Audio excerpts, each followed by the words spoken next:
जय माता दी। राधे राधे आप सभी को। आज के हम इस वीडियो में छठवां अध्याय और 7वां अध्याय हम एक ही वीडियो में आप सभी को सुनाएंगे। तो श्री दुर्गा सप्तशती पाठ अध्याय 6वां। मैं सर्वज्ञानेश्वर भैरव के अंग में निवास करने वाली परमोत्कृष्ट पद्मावती देवी का चिंतन करता हूँ। वो नागराज के आसन पर बैठी हैं। नागों के फणों में सुशोभित होने वाली मणियों की विशाल माला से उनका देहालता उद्भासित हो रही है। सूर्य के समान उनका तेज है। 3 नेत्र उनका शोभा बढ़ा रहे हैं। वो हाथों में माला, कुंभ, कपाल और कमल लिए हुए हैं तथा उनके मस्तक में अर्धचंद्र का मुकुट सुशोभित है। ऋषि कहते हैं, देवी का यह कथन सुनकर दूत को बड़ा अमर्ष हुआ और उसने दैत्यराज के पास जाकर सब समाचार विस्तार पूर्वक कह सुनाया। दूत के उस वचन को सुनकर दैत्यराज कुपित हो उठा और दैत्य सेनापति धूम्रलोचन से बोला, धूम्रलोचन, तुम शीघ्र अपनी सेना साथ लेकर जाओ और उस दुष्टा के केस पकड़कर घसीटते हुए उसे बलपूर्वक यहाँ ले आओ। उसकी रक्षा करने के लिए यदि कोई दूसरा खड़ा हो तो वह देवता, यक्ष अथवा गंधर्व ही क्यों ना हो, उसे अवश्य मार डालना। ऋषि कहते हैं, शुंभ के इस प्रकार आज्ञा देने पर वह धूम्रलोचन दैत्य 60,000 असुरों की सेना के साथ लेकर वहां से तुरंत चल दिया।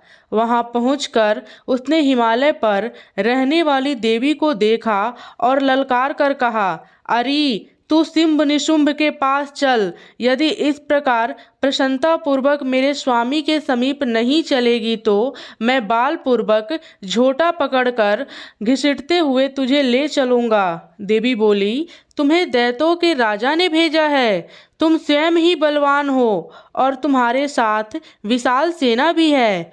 ऐसी दशा में यदि मुझको बलपूर्वक ले चलोगे तो मैं क्या कर सकती हूँ। ऋषि कहते हैं, देवी के यूं कहने पर असुर धूम्रलोचन उनकी ओर दौड़ा। तब अंबिका ने हूँ शब्द के उच्चारण मात्र से उसे भस्म कर दिया।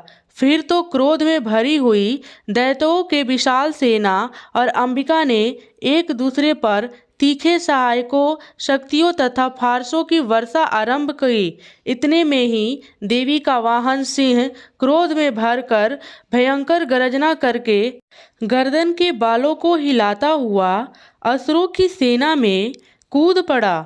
उसने कुछ दैत्यों को पंजों की मार से, कितनों को अपने जबड़ों से और कितने ही महादैत्यों को पटक कर ओठ की दाढ़ों से घायल करके मार डाला। उस सिंह ने अपने नखों से कितने के पेट फाड़ डाले और थप्पड़ मारकर कितने के सिर धड़ से अलग कर दिए। कितनों की भुजाएं और मस्तक काट डाले तथा अपनी गर्दन के बाल हिलाते हुए उसने दूसरे दैत्यों के पेट फाड़कर उनका रक्त चूस लिया। अत्यंत क्रोध में भरे हुए देवी के वाहन उस महाबली सिंह ने क्षण भर में ही असुरों की सारी सेना का संहार कर डाला। शुंभ ने जब सुना कि देवी ने धूम्रलोचन असुर को मार डाला तथा उसके सिंह ने सारी सेना का सफाया कर डाला, तब उस दैत्य राज्य को बड़ा क्रोध हुआ। उसका ओठ कांपने लगा। उसने चंड और मुंड नामक 2 महादैत्यों को आज्ञा दी, हे चंड और हे मुंड, तुम लोग बहुत बड़ी सेना लेकर वहां जाओ। उस देवी के झोटे पकड़कर अथवा उसे बांधकर शीघ्र यहाँ ले आओ। यदि इस प्रकार उसको लाने में संदेह हो तो युद्ध में सब प्रकार के अस्त्र शस्त्रों तथा समस्त आसुरी सेना प्रयोग करके उसकी हत्या कर डालना। उस दुष्टा की हत्या होने तथा सिंह भी मारे जाने पर उस अंबिका को बांधकर साथ ले शीघ्र ही लौट आना। इस प्रकार श्री मार्कंडेय पुराण में सर्वाणिक मनवांतर की कथा के अंतर्गत देवी महात्म्य में धूम्रलोचन वध नामक 6वां अध्याय पूरा हुआ। श्री दुर्गा सप्तशती 7वां अध्याय। मैं मातंगी देवी का ध्यान करता हूँ। वो रत्नमय सिंहासन पर बैठकर पढ़ते हुए तोते का मधुर शब्द सुन रही हैं। उनके शरीर का वर्ण श्याम है। वो अपना एक पैर कमल पर रखे हुए हैं और मस्तक पर अर्धचंद्र धारण करती हैं तथा कहार पुष्पों की माला धारण किए बीड़ा बजाती हैं। उनके अंग में कसी हुई चोली शोभा पा रही है। वो लाल रंग की साड़ी पहने हाथ में शंखमय पात्र लिए हुए हैं। उनके बदन पर मधु का हल्का हल्का प्रभाव जान पड़ता है और ललाट में बेंदी शोभा दे रही है। ऋषि कहते हैं, तदंतर शुंभ की आज्ञा पाकर वो चंड मुंड आदि दैत्य चतुराणी सेना के साथ अस्त्र शस्त्रों से सुसज्जित हो चल दिए।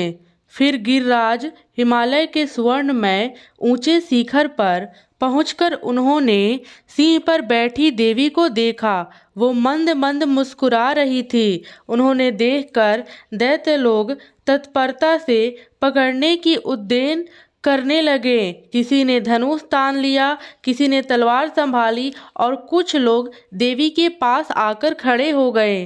तब अंबिका ने उन शत्रुओं के प्रति बड़ा क्रोध किया।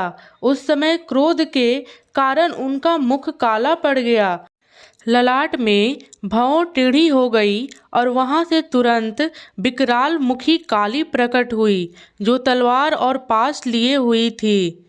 वे विचित्र खटवांग धारण किए और चीते के चमड़े की साड़ी पहने नर मुंड की माला से विभूषित थी। उनके शरीर का मांस सूख गया था, केवल हड्डियों के ढांचा था जिसमें वो अत्यंत भयंकर जान पड़ती थी। उनका मुख बहुत विशाल था। जीभ ललापने के कारण वो और भी डरावनी प्रतीत होती थी। उनकी आंखें भीतर को धसी हुई और कुछ लाल थी। वो अपने भयंकर गर्जना से संपूर्ण दिशाओं को गुंजा रही थी। बड़े बड़े दैत्यों का वध करते हुए वो कालिका देवी बड़े वेग से दैत्यों की उस सेना पर टूट पड़ी और उन सबको भक्षण करने लगी। वे पाशवर रक्षकों, अंकुशधारी महावतों, योद्धाओं और घंटा सहित कितने ही हाथियों को एक ही हाथ से पकड़कर मुंह में डाल देती थीं। इसी प्रकार घोड़े, रथ और सारथियों के साथ रथी सैनिकों को मुंह में डालकर वो उन्हें बड़े भयानक रूप से चबा डालती थी। किसी के बाल पकड़ लेती थी, किसी का गला दबा देती थी, किसी को पैर से कुचल डालती थी और किसी को छाती से धक्के से गिराकर मार डालती थी। वो असुरों को छोड़े हुए बड़े बड़े अस्त्र शस्त्र मुंह से पकड़कर लेती थी और रोष में भरकर उनको दांतों से पीस डालती थी। काली ने बलवान एवं दुरात्मा दैत्यों की वह भारी सेना रौंद डाली, खा डाली और कितनों को मार भगाया। कोई तलवार के घाट उतारे गए, कोई घटवांग में पीटे गए और कितने ही असुर दांतों के अग्रभाग से कुचले जाकर मृत्यु को प्राप्त हुए।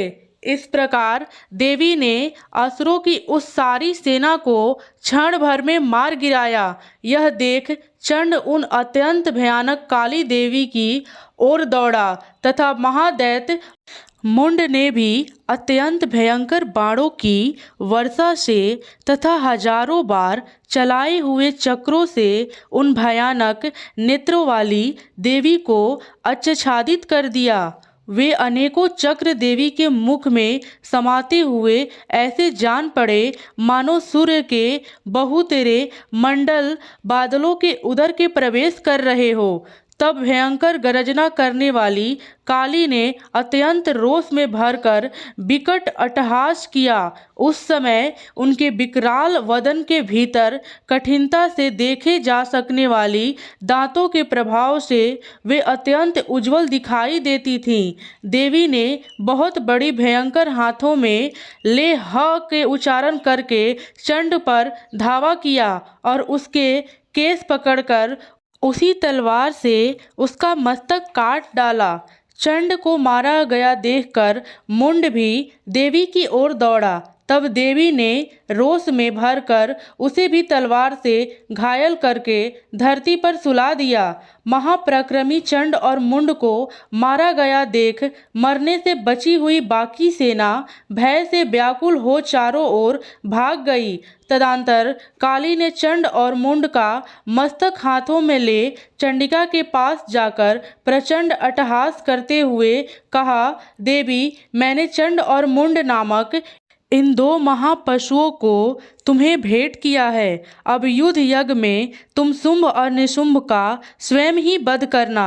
ऋषि कहते हैं, वहां लाए हुए उन चंड मुंड नामक महादैत्यों को देखकर कल्याणमयी चंडी ने काली से मधुर वाणी में कहा, देवी, तुम चंड और मुंड को लेकर मेरे पास आई हो, इसलिए इस संसार में चामुंडा के नाम से तुम्हारी ख्याति होगी। इस प्रकार श्री मार्कंडेय पुराण में सर्वाणिक मनवंतर की कथा के अंतर्गत देवी महात्म्य में चंड मुंड वध नामक 7वां अध्याय पूरा हुआ। धन्यवाद। जय माता दी। राधे राधे।